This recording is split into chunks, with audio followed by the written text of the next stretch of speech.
105 kvadratlik novostroykadan srochni 86.500 ga chiqardik. Mana shu pulga arziydimi yo'qmi? Gapirish mumkin emas. $1000 eng o'lib turgani. Hozir men sizga zo'r taklif beraman. 105 kvadrat 86.500 kattagina zal. Zalni o'zi kamida 30 kvadratdan ziyod chiqadi. Mana shu ko'rib turayotgan mana shu mexi mebellar, turetskilar hammasi mana shu yerga qoladi. Prosta pul zarurligi uchun srosniga sotilyapti. Tashqi taraf eshik yevromontaj qilingan, o'ng qo'limizda garderob shkofi va krashini dahshatdan qilgan. Ana endi bitta kattalar uchun yotoqxonani bitta ko'rsataman. Do'xpani divan, garderob shkofi bor, televizorlar mana shu zo'r qilgan. Televizorlar bu yerda trezasi ham bor. Eng qizig'i, bolalarimiz uchun yotoqxona har bitta xonasiga trezasi bor, bez gluxoy. Novostroykalarda bilasizlar 95% bitta gluxoy tushadi. Bu xonamizga hamma xonasiga trezasi bor. Ikkita mebelcha qo'yganlar, gapirish mumkin emas. Ana endi ayollarimiz yaxshi ko'radigan bitta kuxnyani ko'rsataman. Yo'l-yo'lakay mana shu sanuzelni ham ko'rsataman. Dushovoy ta'minlab qilgan unitaz, rakveni hamma sharoit zo'r.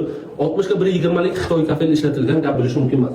Ayollarimiz yaxshi ko'radigan kuxny mana shu limonchalariga necha endi.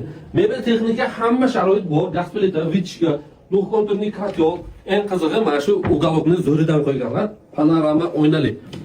7 qavatlik binoni 7-qavatda joylashgan 105 kvadrat, narxi 86.500, sunnatiga muvofiq ozgina savdosi bor. Pastdagi nomerlarga aloqa chiqaverasizlar.